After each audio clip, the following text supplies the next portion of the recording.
Hello everyone. Hi, this is Diksha. Welcome back to Moving and Thriving with the. If you're new here, this podcast is all about the real side of moving to another country, the highs, the lows, and everything in between. In the previous episode, I opened up about my journey from Mumbai to New Zealand and how I really felt when I moved over here, what those initial few months were like, and how I did not have any idea just how emotional of a journey this would be. We spoke about the initial excitement, how it feels new and exciting at the start, and as the time goes on, the reality kicks in and how our emotions start to shift. It went from feeling that I was on an extended vacation to wondering, is this all normal? Why do I feel a certain way? And why is it not how I thought it would be? And that's exactly why I started this podcast to create a space for real conversations. Because let me tell you, you're not alone in feeling this way. So that brings us to today's episode, how life actually changes once we move abroad. We all have those big dreams before we move, thinking how our life would look like, how we would feel, what would change, what would remain the same. But let's be real, when the dust settles, it's not always what we have imagined.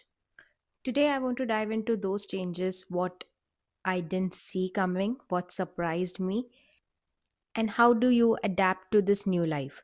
Let's be honest, it's not as the picture we painted in our head. Here is the expectations versus the reality. Let me start by telling that I am a traveler. I have traveled to few countries and I've experienced different cultures.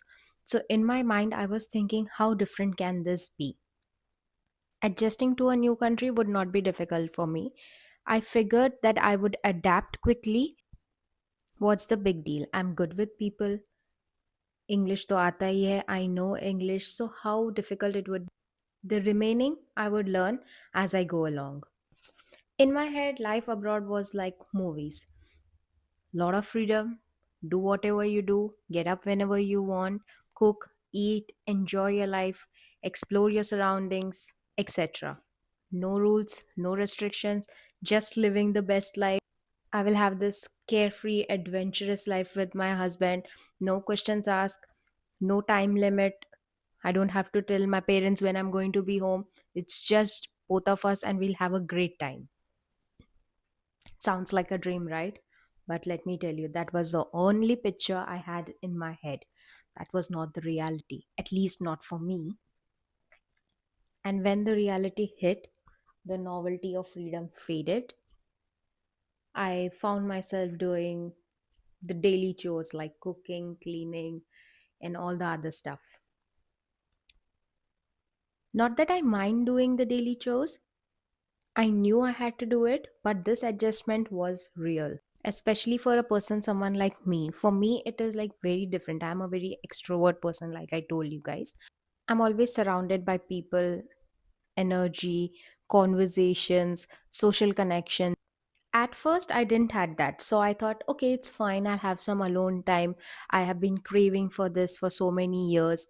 And, after constantly working for 10 years, I will have some me time for myself, self care, and do all the things which I always planned of doing.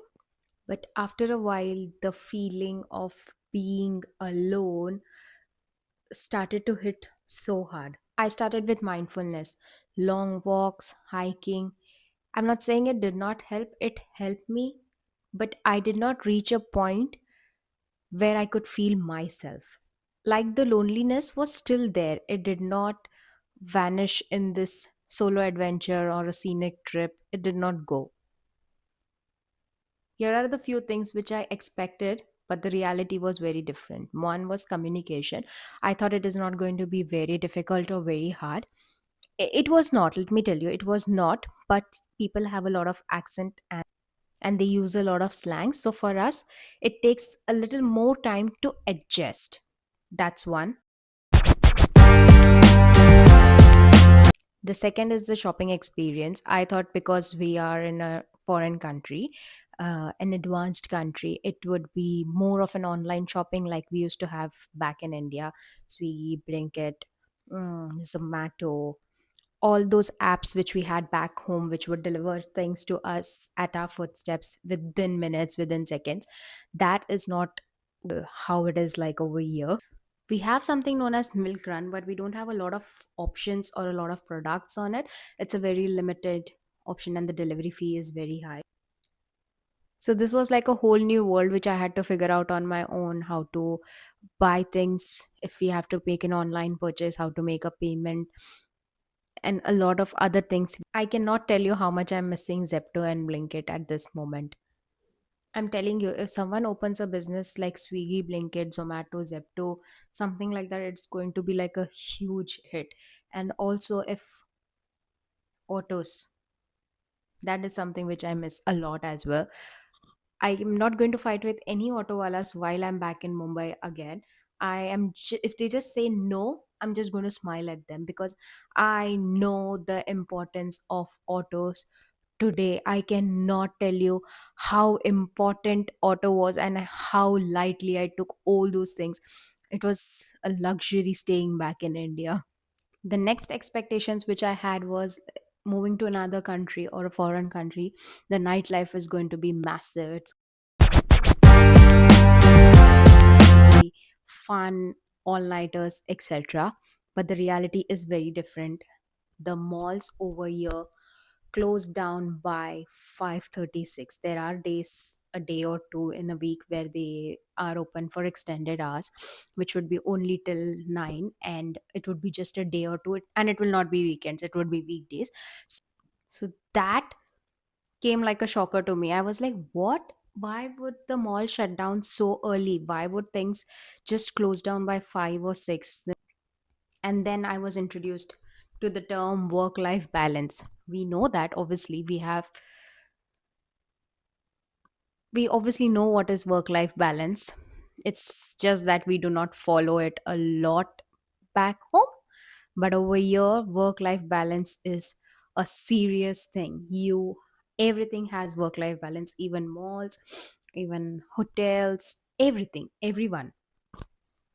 So, like I said, when you move to another country, you expect a lot of things, but the reality turns out to be something totally different. For me, it was a shopping experience was very different for me from what I thought. The nightlife was very different for me. The transport experience was very different for me. Even the people experience for me, it was very different because I thought that people will be of a certain way, but for a shocker, they were really very good, and they're very really kind. So these are the few things which I felt was different from what I expected or what I was thinking in my mind. The reality was something absolutely different. Yes, there were bumps, but after a while, when I was able to navigate through all the things, I was so proud of myself for figuring it out all by myself.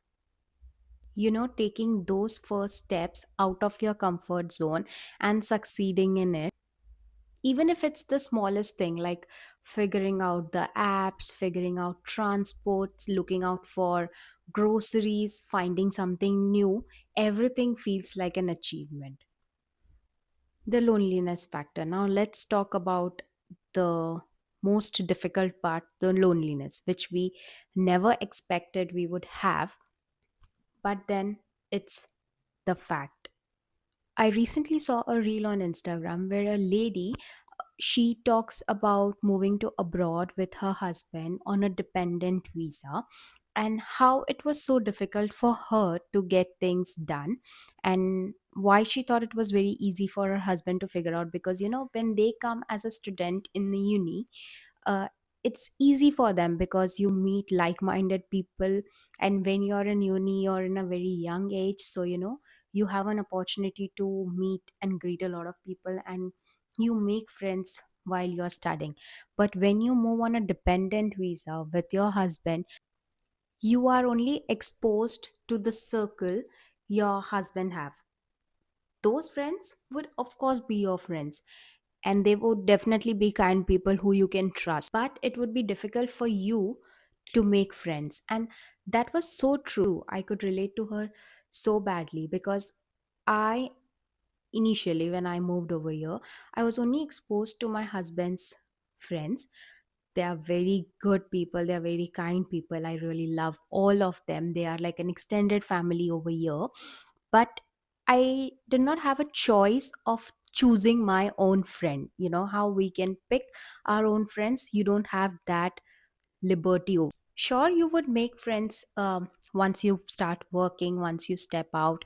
You will have your own circle in few years or few months if you're lucky.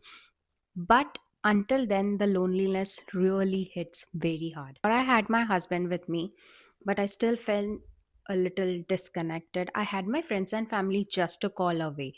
They were always there for me. But you need someone in person with you. I tried going to the library, to the community center, thinking that I could make some friends. I met certain people over there in different workshop classes, webinars.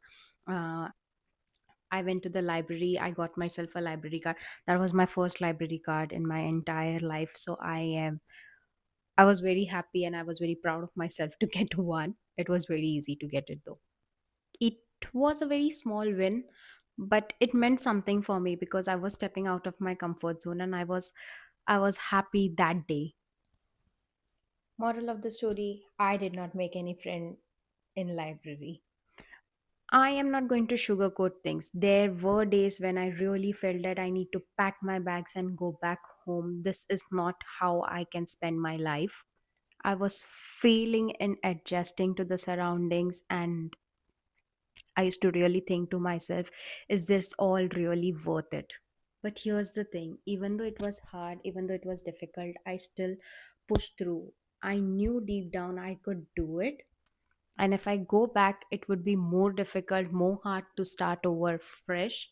So I just pushed myself and I kept going.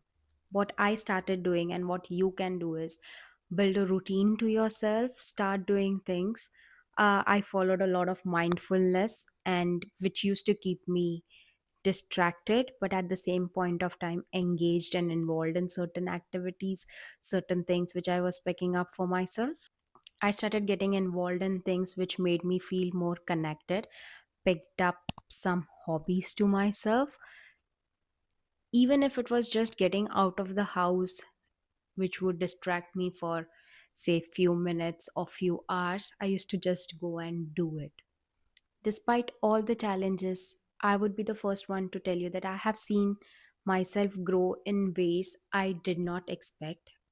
And don't get me wrong, it's not professionally, it's personally. I've tested myself and I realized that I could do a lot more than what I thought I could. I could handle more than I ever thought it's possible. For example, this one day I went to the mall. For that, I had to figure out the transport, and I was about to shop over there. So, figuring out the way I make the payment, and you know, it may look like a very small thing, but when you have to navigate in another country with no autos around, just with the help of Google Maps, it is a little bit of a challenge. Like back in India, I would have never gone out alone. I would always have someone with me, my friends, colleagues, cousins, uh, neighbors, anyone. Someone would accompany me. I would never step out alone. But going out alone was like a new thing to me, was like a new experience to me. I kind of liked it though. And while there were certain days where I literally felt defeated, there were also days when I felt so proud of myself for seeing how far I have come. Each challenge, each small victory reminded me of the strength I had. The bottom line is it's okay to struggle if you're listening and if you're feeling overwhelmed about moving to another country, thinking that this is just too much. You will have moments, you will wonder, you will question yourself, was it all worth it? But trust me, it is worth it. There is nothing more empowering than finding out that you have it in you and you can push through even in the toughest situations. It will not be easy, but if you have already taken the decision of moving to some another country or another state, you have proven to yourself that you have it in you. You have the courage to take on the world. So if you're struggling right now, please keep going. This is all just a part of the process. The challenges, the loneliness, the learning curve, these all will pass, and you will come out on the other side even stronger and brighter. You are not alone in this. We all are in together. And that's it for today's episode. Thank you so much for tuning in for this real talk on moving and thriving with these. If you feel inspired or just need someone to understand what you're going through, come join the conversation. Let's keep moving, growing, and thriving. See you all next time. Bye bye.